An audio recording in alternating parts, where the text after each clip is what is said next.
Hi, in this video we'll show you how to change the speed setting. If your display go up to 80 kilometer or more, then it's a very simple change. You simply hold the set button for about 2 or 3 seconds. Then you come into the first menu. Then you click set and minus at the same time. When you click it, you need to let go of the 2 buttons as soon as you hit the next menu. So let's try and click it for about 5 to 10 seconds. And then you release.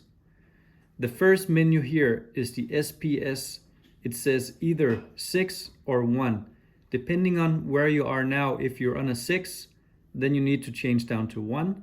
If you're at a 1 and it says 80 km an hour, you need to change to 6. There's only 1 and 6.